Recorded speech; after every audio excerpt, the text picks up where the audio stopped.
ऋतु सिंह, और चलिए बुलेटिन की शुरुआत करेंगे इस वक्त की बड़ी खबर के साथ जो रायगढ़ से है। आपको बता दें कि तेलंगाना में छत्तीसगढ़ के 120 से ज्यादा मजदूर बंधक हैं। तेलंगाना की रामगुंडम में ईंट भट्टे पर बंधक बनाए गए हैं और बंधक बनाने का आरोप यहां पर लगाया गया है। तो एक मजदूर की मौत है और 8 मजदूरों के फंसे होने की जानकारी आ रही है। मजदूरों से मारपीट और प्रताड़ना का आरोप भी लग रहा है। तेलंगाना के रामगुंडम के पेदापल्ली में ईंट भट्टे की घटना बताई जा रही है और 3 महीने पहले ईंट भट्टे पर काम करने के लिए मजदूर गए हुए थे। रायगढ़ के एकताल के रहने वाले ये सभी मजदूर बताए जा रहे हैं। प्रशासन और मंत्री ओपी चौधरी से मदद की गुहार अब लगाई गई है।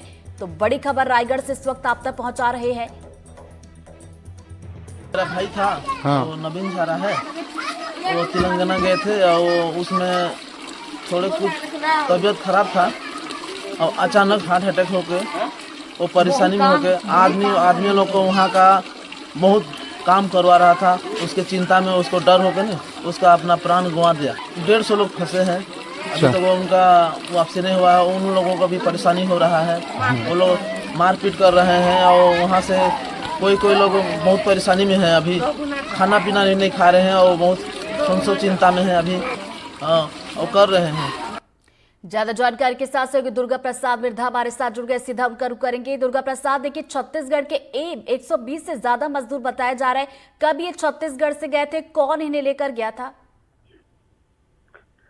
जी देखिए, बताना चाहूंगा ये जो पूरा मामला है रायगढ़ जिले के एकताल गांव का है, जहां लगभग 150 से ज्यादा शिल्पकार परिवार, झारा शिल्पकार परिवार वहां निवासित हैं। ये पिछले 3 से 4 महीने हो गए ये तेलंगाना के वेदपट्टी वहां काम करने गए थे और ये इनका शिकार हुए हैं क्योंकि छत्तीसगढ़ में जो रायगढ़ जिले में उनको रोजगार कहीं पे नहीं मिल पाता और इनका जो मूल व्यवसाय है झारा शिल्पकला, तो ये प्रॉपर इनका काम नहीं हो रहा है, जिस वजह से ये पलायन हुए और तेलंगाना में ये इनको बंधक बनाया गया। ये पिछले 4 महीने से काम कर रहे थे, जिसमें से आज कल के तारीख में एक व्यक्ति की जो है वो दम घुटने की वजह से मौत हो गई। बताया जा रहा है, परिवारों के द्वारा ये आरोप भी लगाया जा रहा है कि उनको बंधक बनाया गया था। वो घर वापसी के लिए तैयारी कर रहे थे, लेकिन किसी तरह से उनको रोका गया और प्रताड़ित किया। उनको खाना नहीं दिया जा रहा था, मारपीट किया जा रहा था उनके साथ में।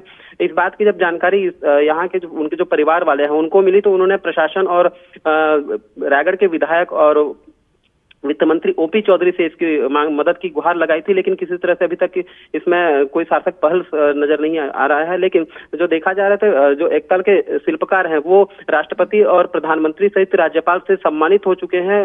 पूर्व में इनके परिवार के कई सदस्य ऐसे हैं जिनको काफी ख्याति है, लेकिन इसके बावजूद भी ये पलायन को मजबूर है और इसी का एक ये नतीजा है कि ये बाहर अन्य राज्यों में पलायन काम करने जाते हैं और ये बंधक के रूप में हर साल ये शिकायत और मामला जो है वो सामने आता है। 120 से ज्यादा मजदूर काम के लिए गए हुए थे, बंधक इन्हें बना लिया गया है। 8 की वापसी की जानकारी है। नजरें बना रखिएगा इस बड़ी खबर पर। दुर्गा प्रसाद आगे अपडेट लेंगे। फिलहाल बहुत बहुत शुक्रिया आपका जानकारी के लिए।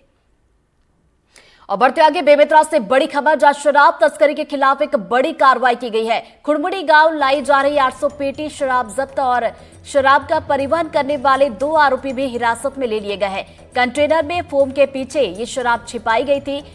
तो बड़ी खबर इस वक्त बेमेतरा से आप तक पहुंचा रहे हैं। शराब तस्करी का मामला सामने निकल कर आया है और इस तस्करी के खिलाफ एक बड़ी कार्रवाई भी देखने को मिली है।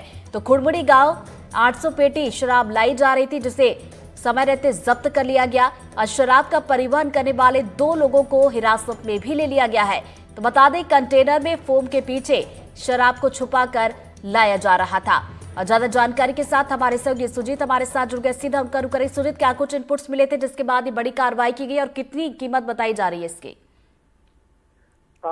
फिलहाल जो आबकारी विभाग की लगातार तीसरी कार्रवाई है। इसके पहले जो कार्रवाई की थी करीबन 1.5 लाख की अवैध शराब एमपी की पकड़ी थी।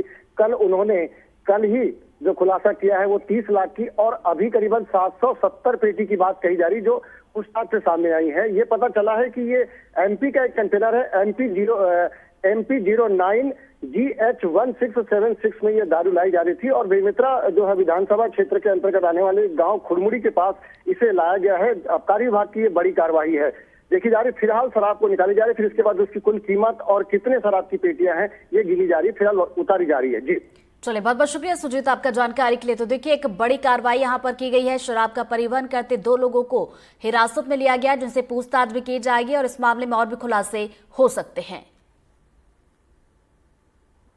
बढ़ते आगे, बिलासपुर पुलिस ने नशे के अवैध कारोबार के खिलाफ एक्शन लिया है और इसी कड़ी में पुलिस ने सख्त कदम उठाते हुए 4 आरोपियों की करीब 4 करोड़ से ज्यादा की संपत्ति को जब्त किया।